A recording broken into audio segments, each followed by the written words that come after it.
Assalamualaikum warahmatullahi wabarakatuh.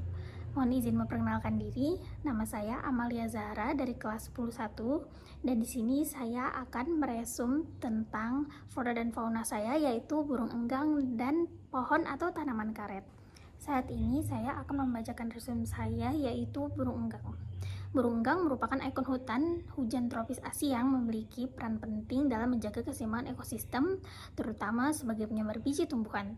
Indonesia memiliki 13 spesies burung enggang yang tersebar di Sumatera, Jawa, Kalimantan, Sulawesi, dan Papua. Namun populasinya terus menurun akibat berbagai faktor seperti kerusakan habitat, penebangan hutan, konversi lahan menjadi perkebunan, serta perburuan liar karena nilai ekonomis bagian tubuhnya yang tinggi. Burung ini juga tergolong satwa dilindungi berdasarkan Undang-Undang Nomor 5 Tahun 1990 dan PP No. 20 Tahun 2018 serta termasuk dalam Daftar Appendix 2 CITES. Penelitian di Desa Nangaraun, Kecamatan Kalis, Kabupaten Kapuas Hulu menemukan 4 jenis burung enggang dari total 8 jenis yang didapat di Kalimantan Barat. Keempat spesies tersebut adalah Buceros rhinoceros, Acerus undulatus, Rhinopalax vigil, dan Anorhinus galeritus. Jenis yang paling banyak ditemukan adalah B. rhinoceros sebanyak 42%, karena mudah dikenali dari suara kepakan sayap dan vokalisasinya yang khas, serta populasinya yang masih cukup tinggi. Jenis A. undulatus menempati urutan 28% dengan karakteristik suara yang keras dan sering terlihat di tengah tajuk pohon. R. vigil juga ditemukan cukup banyak karena habitatnya cocok di area dengan banyak pohon besar dan tinggi. Sementara A. galeritus menjadi jenis yang paling sedikit dijumpai dengan total 14% karena sensitif terhadap gangguan dan lebih sering hidup di dataran rendah. 4 jenis lainnya yaitu Buceros comatus, Acerus corrugatus, Akeros albirostis, dan Akeros malayanus tidak dapat ditemukan dalam penelitian ini. Hal tersebut disebabkan oleh perbedaan karakteristik habitat di mana keempat jenis tersebut lebih menyukai hutan dataran rendah atau memiliki populasi yang sangat sedikit. Burung enggang dikenali memiliki ciri morfologi khas, seperti paruh besar dengan lapisan keratin keras dan bulu berwarna dominan hitam dengan corak putih. Setiap jenis juga memiliki suara panggilan unik yang dapat dijadikan penanda identifikasi.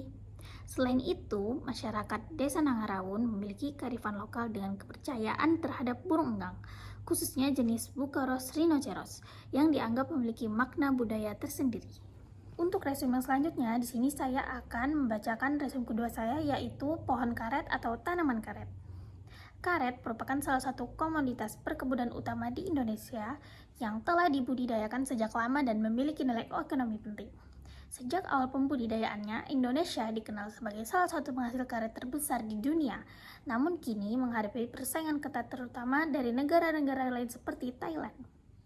Menurut proyeksi Direktorat Jenderal Perkebunan Departemen Pertanian, prospek permintaan karet dunia masih sangat baik, namun Indonesia belum mampu memanfaatkan peluang pasar global secara optimal. Salah satu penyebab utamanya adalah sekitar 80% areal perkebunan karet dikelola oleh rakyat tetapi belum memberi kontribusi produksi dan keuntungan yang maksimal. Oleh Siregar 1994.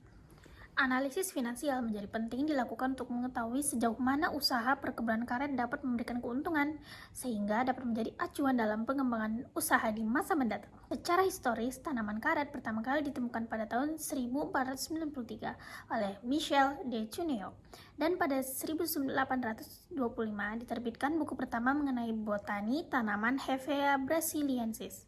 Di Indonesia, perkebunan karet mulai diperkenalkan tahun 1864 oleh Oflan di Pemanukan dan Ciasem, Jawa Barat, dengan jenis awal Ficus elastica. Baru pada 1902, jenis karet Hevea brasiliensis ditanam di Sumatera Timur dan 1906 menyebar ke Pulau Jawa oleh Nazarudin dan Paimin 2004.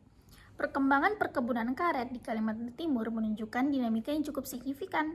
Pada tahun 2000, luas areal karet mencapai 63.162 hektar, namun menurun menjadi 60.477,5 hektar pada tahun 2003 karena peremajaan tanaman. Meskipun demikian, produksi meningkat dari 21.560 ton menjadi 29.629 ton, atau naik sebanyak 12,48%.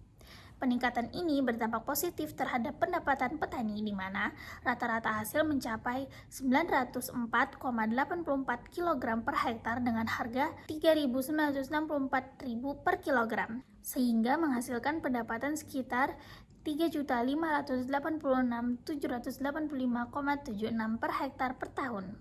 Untuk lahan karet yang belum produktif, petani umumnya memanfaatkan sistem tumpang sari dengan menanam padi dan jagung sebagai sumber pendapatan sementara.